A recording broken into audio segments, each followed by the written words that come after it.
Saludos, apreciados hermanos y hermanas, especialmente a mis maestros de escuela sabática. Esta es la lección Bosquejo para los maestros para el sábado 3 de septiembre de 2022, con la lección titulada Templanza en el crisol. La religión bíblica, tanto en el Antiguo Testamento como en el Nuevo Testamento, se caracteriza por la mansedumbre.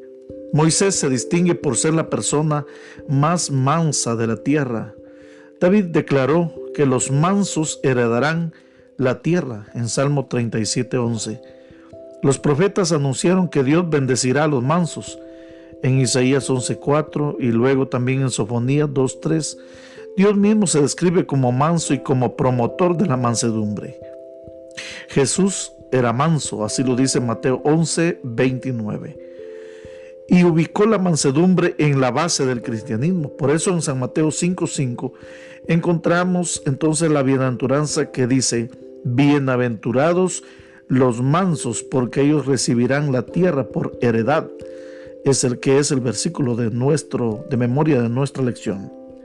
Los apóstoles también eran mansos. En 2 Corintios 10:1 instaban a los cristianos a hacer y a actuar con mansedumbre. Mientras que los imperios y los reinos de la tierra se construyen sobre valores como la audacia, el poder y la conquista militar, la religión de Dios se construye y conquista con mansedumbre, amor y gracia. Sin embargo, la mansedumbre de Dios no significa que Él sea débil. La mansedumbre es un rasgo esencial del carácter de Dios y de su manera de relacionarse con el universo y con nosotros, los pecadores. Pero antes de continuar, mis apreciados maestros de escuela sabática, ¿qué es la mansedumbre? Bueno, aquí encontramos la definición en la introducción de la lección. La mansedumbre se define como soportar el agravio con paciencia y sin resentimiento. Es importante que aclaremos este punto a nuestros alumnos de escuela sabática, ya que algunos de ellos no podrán entender completamente el concepto de la mansedumbre. Pero acá tenemos entonces la definición. La lección para esta semana trata acerca de dos temas principales: la mansedumbre como parte esencial para el cristianismo. Sin embargo, igualmente esencial es comprender adecuadamente la mansedumbre bíblica y ponerla en práctica en nuestra vida. La mansedumbre bíblica, hermanos y hermanas, no surge de un cálculo político, más bien es una visión auténtica del mundo, visto a través del prisma del atributo más fundamental de Dios, que es el amor. Los cristianos no somos mansos por sí mismos. La fuente de nuestra mansedumbre está en el amoroso y misericordioso Dios triuno, el Padre, el Hijo y el Salvador Jesucristo y el Espíritu Santo. Entonces hablemos un poquito más acerca de este rasgo tan importante para la vida cristiana. La mansedumbre, ¿es esclava de la moralidad? Una pregunta muy importante de un poquito profundización de la lección. De los ataques más fuertes del cristianismo y su concepto de humildad y mansedumbre es el periodo moderno provino del filósofo alemán Friedrich Nietzsche, de 1844 al año 1900. El sufrimiento fue una parte constitutiva de la vida de Nietzsche, pero también es un aspecto esencial de interés en su filosofía. Luego encontramos siempre en la historia de este hombre, como también otros de sus contemporáneos. A muy temprana edad, este caballero perdió a su padre y a muchos otros miembros de su familia, y a lo largo de su vida, Nietzsche luchó con problemas de salud debilitantes y finalmente lo aislaron por una enfermedad mental durante los últimos 11 años de su vida. Mientras estudiaba lenguas clásicas y filosofía, Nietzsche se interesó especialmente en la cultura griega antigua y su filosofía. Con esta lente concluyó que Europa había perdido su antiguo vigor. ¿Es culpable? Nada menos que el cristianismo. Nietzsche pensaba que el cristianismo le robó a Europa su cultura clásica griega y romana de heroísmo, poder y nobleza. en Occidente. En realidad, toda la humanidad, según Nietzsche, necesita redimir esa perspectiva clásica si quería sobrevivir y prosperar. Entonces, según este caballero, hay dos tipos de moralidad: la moralidad de los amos, o la moral de los amos, y de los nobles, del hombre de voluntad fuerte, y de la moral de los esclavos o de los débiles. La moral del amo establece sus propios valores, decide su propio curso de acción y los evalúa a través del prisma de las consecuencias como útiles, buenas o dañinas o malas. Por lo tanto, la autonomía, el poder, la riqueza, la nobleza, el optimismo, la exuberancia y el coraje se consideraban buenos, mientras que la debilidad, la mansedumbre se consideraban malas. Entonces estas características fueron clasificadas por este caballero. Al contrario, la moral del esclavo no genera valores ni acciones, sino que simplemente reacciona y se opone a los valores o acciones establecidos por la moral del amo. Mientras que la moral del amo se centra en la acción. La moral del esclavo es reaccionaria, o como diría Nietzsche, en resentimiento. Mientras que la moral del amo es opresiva, la moral del esclavo es subversiva y manipuladora. Mientras que la moral del amo es más individualista, la moral del esclavo es más comunitaria. Bueno, para este caballero Nietzsche, el cristianismo es otra reacción de los pobres y los débiles, diseñada según él para derrocar y controlar a los poderosos mediante la manipulación. Los cristianos se han resignado a su destino de esclavitud y no tienen la voluntad de convertirse en dueños de su propio destino. Obviamente, la crítica de Nietzsche a la moral cristiana y su concepto fundamental de mansedumbre es una interpretación lamentablemente errónea del cristianismo. ¿Por qué, mis hermanos? Porque la virtud cristiana de la mansedumbre no surge de la impotencia, sino del poder, la justicia y el amor de Dios. En otras palabras, si una persona cristiana tiene la virtud de ser manso y humilde, esto no es porque él tenga fuerza para hacerlo, sino porque Cristo Jesús le ha dado el poder para vivirlo. Cuando llevaron a Jesús ante la corte judía y un funcionario lo abofeteó, Jesús exigió una respuesta por ese acto injusto. Los evangelios dejan claro que Jesús murió en la cruz no porque no tuviera forma de escapar, sino porque en forma voluntaria y amante entregó su vida por nuestra salvación. La mansedumbre, entonces, mis apreciados maestros y maestras, la mansedumbre cristiana no es el resultado del miedo o la impotencia, sino del amor. Pablo, por supuesto, también enseñó a los cristianos en Efesios 4:2 a vivir con toda humildad y mansedumbre, soportándoos con paciencia los unos a los otros. Pablo explica que nos regocijamos en nuestro sufrimiento y sabemos que el amor de Dios ha sido derramado en nuestros corazones. Romanos 5:5. Además, Pablo aclara que Dios nos manifestó su amor cuando éramos impotentes y rebeldes. Juan afirma también esta misma verdad cuando declara: nosotros le amamos a Él porque Él nos amó primero. Primero de Juan 4:17 al 21. Al describir a los seres humanos como impotentes, Pablo no denigra la humanidad, sino que describe la realidad de la condición humana. La Biblia no considera la impotencia humana en términos de una lucha de clases, sino que describe a toda la humanidad como impotente frente al pecado y la muerte. Además, el cristianismo bíblico no denigra falsamente a la humanidad para engañarla y hacerla que la gente clame a Dios por gracia. Al contrario, la Biblia describe de manera realista la condición pecaminosa de los seres humanos y retrata a un Dios que en forma voluntaria y amante se humilla a sí mismo para salvar a una humanidad que a su vez es arrogante y rebelde. Como alguien dijo, se necesita fuerza para ser manso y se necesita poder divino para amar a la gente pecadora, arrogante y rebelde. Quizás uno de los ejemplos más memorables de la mansedumbre de Jesús sea su oración en la cruz por los que lo crucificaron y ahora se burlaban de él: Padre, perdónalos porque no saben lo que hacen. Lucas 23:34. La mansedumbre, entonces, mis hermanos y hermanas, es un fruto, forma parte del fruto del Espíritu Santo de Dios. Dios es el que nos da el poder para superar los crisoles de este mundo. Y así como vimos en la lección pasada que el gozo era un fruto del Espíritu Santo, también la mansedumbre lo es. Un ejemplo clásico del Antiguo Testamento de mansedumbre fue Moisés. ¿Cómo es que Moisés, el siervo de Dios, se lo designa la persona más mansa que jamás haya andado sobre la tierra, mientras que al mismo tiempo la Biblia presenta a un Dios lleno de ira?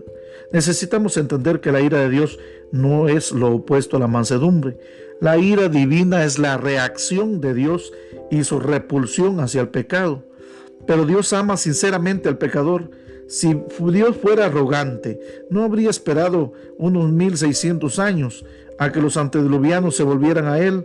Tampoco habría esperado más de 400 años a que los cananeos llenaran la copa de iniquidad. Tampoco habría esperado unos 1500 años a que los israelitas le fueran infieles. Asimismo, Dios no habría esperado 2000 años para que los cristianos cumplieran su misión.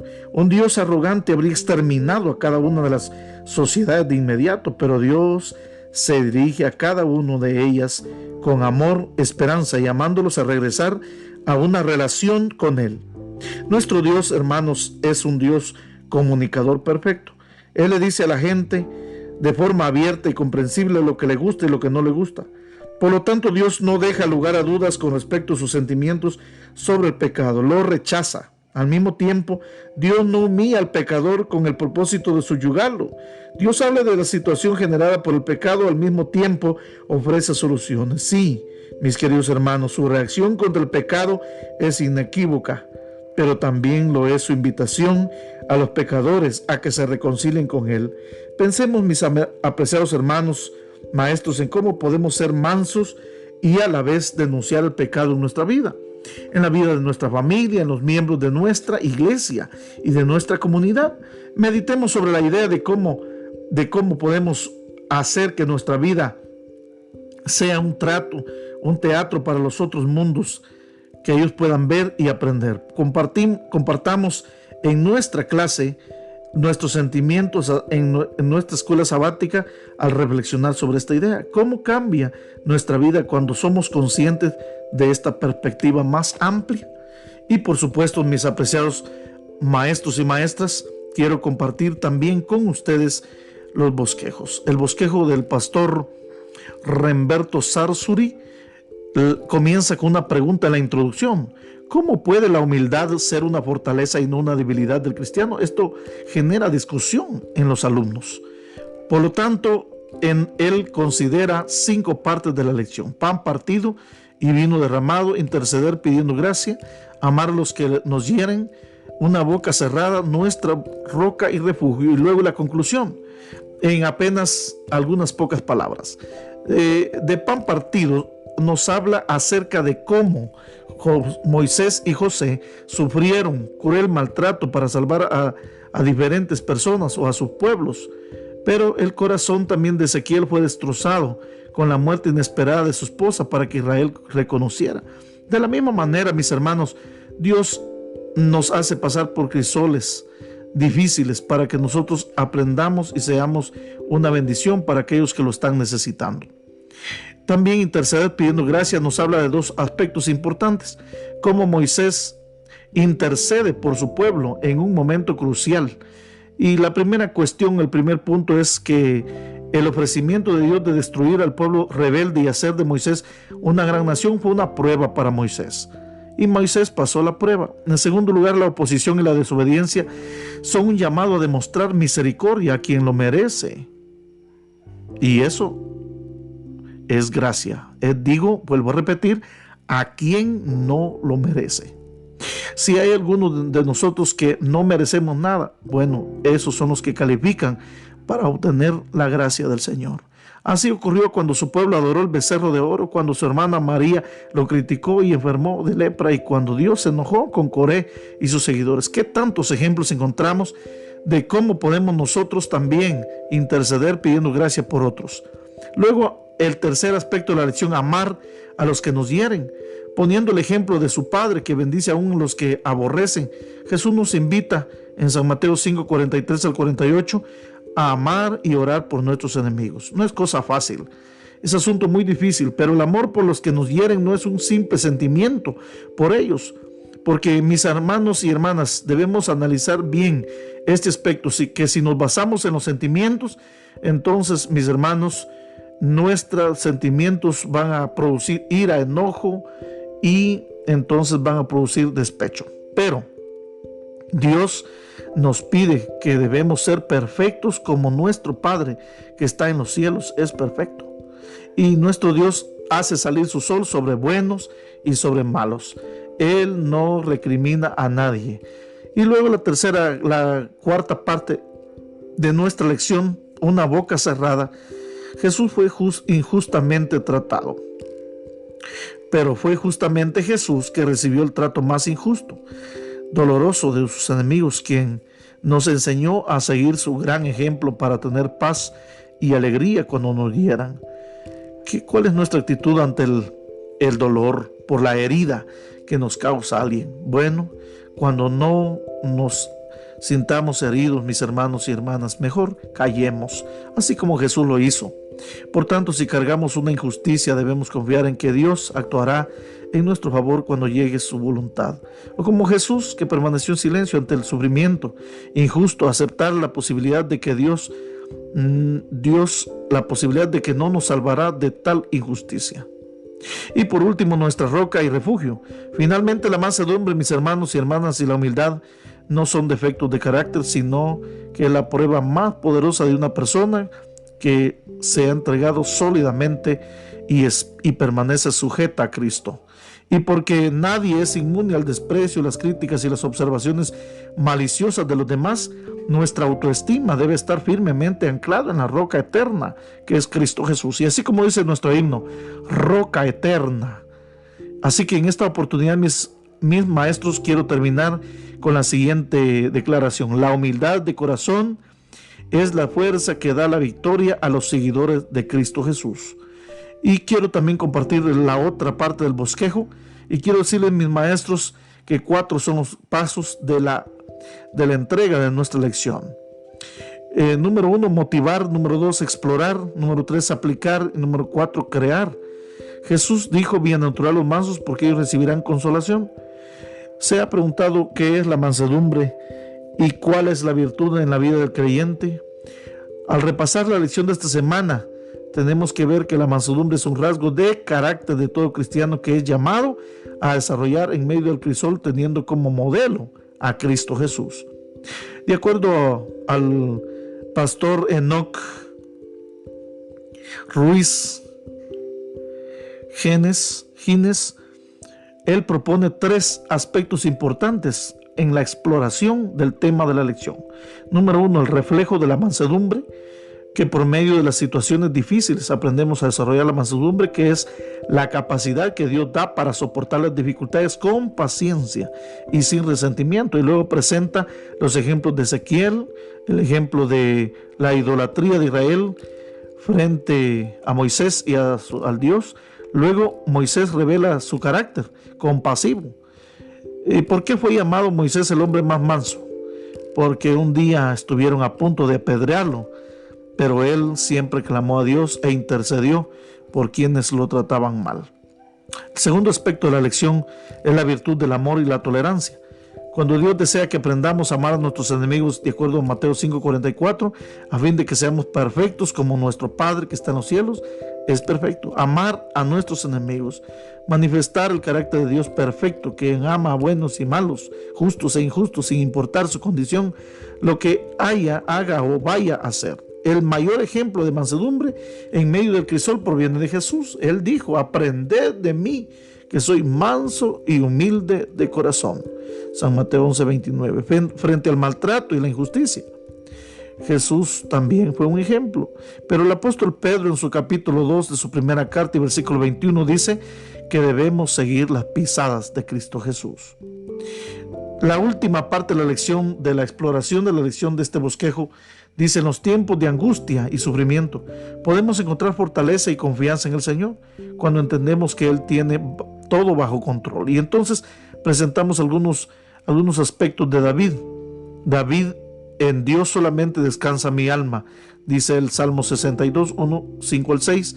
De Él viene mi salvación, de Él viene mi esperanza, Él es mi roca y mi salvación. David aprendió que la intervención de humana es tan limitada por lo que aconseja a las personas a confiar plenamente en Dios, enfatizando la palabra solamente 5 veces en este salmo. Llega el tiempo en el que el mundo se convertirá en enemigo de los fieles del Señor. Por lo tanto, en la matutina, Alza tus ojos, página 175, dice: se los tildará de excéntricos y fanáticos, pero nadie debe de desanimarse, porque Dios está guiando su santa obra. Y ahora entremos a la parte aplicativa. ¿Qué debo sentir? ¿De qué manera demostró Ezequiel y Moisés su carácter manso? ¿En qué sentido podemos ser nosotros también perfectos en nuestra vida? En medio de la injusticia, de los tiempos de angustia, ¿cuál es la actitud que debemos de tener? Si alguien nos hiere, ¿qué debemos hacer? ¿Qué debemos hacer en medio de las situaciones difíciles?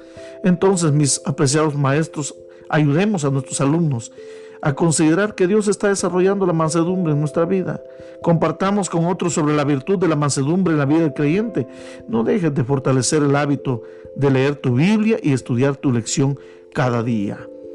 Es eminentemente importante, apreciado maestro y maestro de escuela sabática, que usted pueda llevar a una experiencia participativa y a una experiencia práctica a cada alumno de escuela sabática. Y por el momento y por lo tanto, mi apreciado maestro, oro para que el Señor lo use poderosamente y entonces esta lección traiga una ayuda al cambio de nuestros caracteres. ¿Cuánto necesitamos la mansedumbre en nuestras vidas? ¿Cuánto de mansos somos? ¿Qué mansedumbre es la que estamos practicando? ¿No será que la estamos confundiendo?